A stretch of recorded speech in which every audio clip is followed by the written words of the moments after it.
Il y a 4 ans jour pour jour, tu débarquais dans ma vie avec ta fille, ta guitare et 2 valises qui contenaient toute ta vie.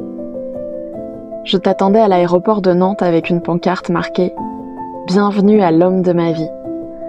Ce dont je n'avais aucun doute alors que je ne t'avais encore jamais vu en chair et en os. J'avais mis ma plus belle robe et mon mental alternait entre stress et excitation de te rencontrer enfin. Je t'ai dit de prendre la porte de gauche pour sortir de l'aéroport afin que tu tombes sur moi. Mais évidemment, tu as pris la porte de droite. Tu es arrivé par derrière moi et n'as pas vu ma pancarte. On en a ri immédiatement. On s'est serré dans les bras longuement, comme pour laisser le temps à nos corps de faire le lien avec nos centaines d'heures de conversation. Dès nos premiers échanges, nous avons discuté de sujets profonds, de conscience, de politique, d'argent, de croyances, de nos théories sur le monde. Nous n'étions pas toujours d'accord, mais on pouvait aborder tous les sujets sans tabou.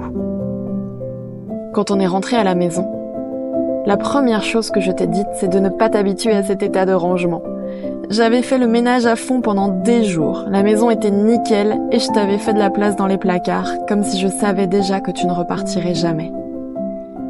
Tu as rapidement fait connaissance avec mon côté bordélique. J'ai pu éteindre mes dernières inquiétudes sur notre entente physique. L'alchimie était là.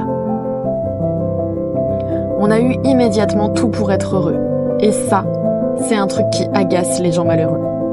Alors toutes les personnes aigries et toxiques de mon entourage ont décidé de tenter de détruire notre histoire, qui leur paraissait trop belle pour être vraie. Dommage pour eux, ces tentatives n'ont fait que renforcer notre amour et notre couple. Notre plus grand ennemi, c'était mon inexpérience dans les relations saines. Je n'avais connu que la toxicité, et y avait mes repères, sans même m'en rendre compte.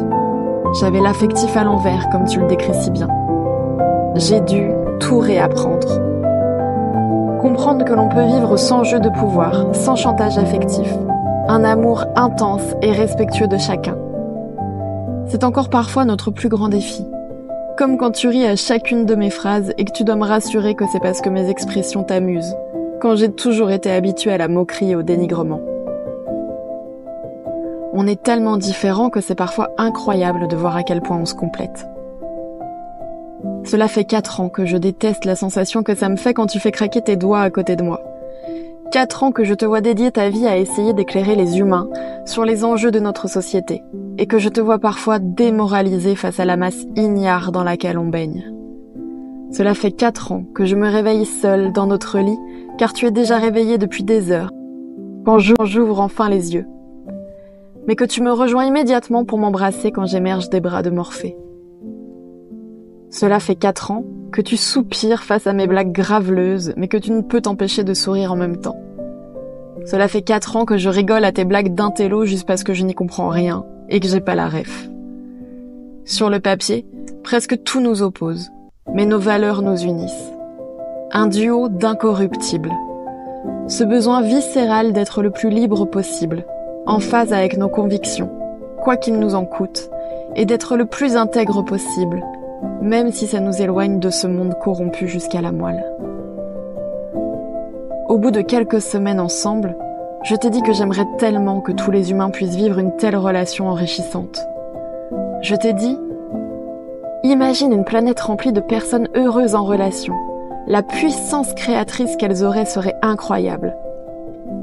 Et c'est là qu'est née l'idée de créer la détox relationnelle. Et depuis 4 ans, ce sont des centaines d'humains que l'on a accompagnés sur le chemin des relations saines. Aujourd'hui, on vit une vie libre et nomade. Nous sommes 24 heures sur 24 ensemble. Et je t'aime chaque jour un peu plus, même quand tu m'agaces, même quand on ne se comprend pas, même quand on s'engueule et que ton côté moitié italien, moitié espagnol me pète les oreilles. Je sais qu'en échange, ça te saoule quand tu as l'impression que je chuchote parce que ma voix ne porte pas jusqu'à l'autre bout du camping-car.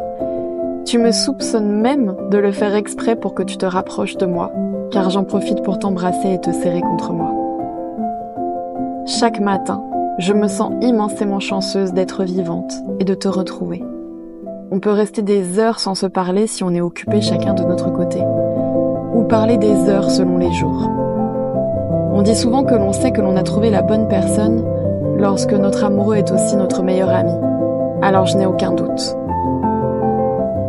C'est la première fois de toute ma vie que je peux être moi-même avec quelqu'un et partager des moments de folie et de joie avec tant de bonheur.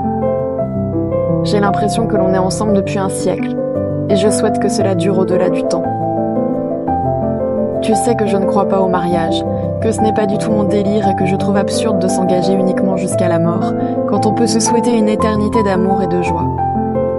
J'espère simplement que dans la prochaine vie, on ne mettra pas autant de temps à se retrouver. Même si je sais que dans celle-ci, c'est de ma faute. Je n'avais qu'à pas aller faire un dernier pipi avant de partir vers l'incarnation. Le résultat, c'est que le temps que je revienne des toilettes astrales et que je plonge vers cette planète, 15 ans s'étaient écoulés ici-bas. La prochaine fois, on plonge ensemble et c'est moi qui choisis la planète.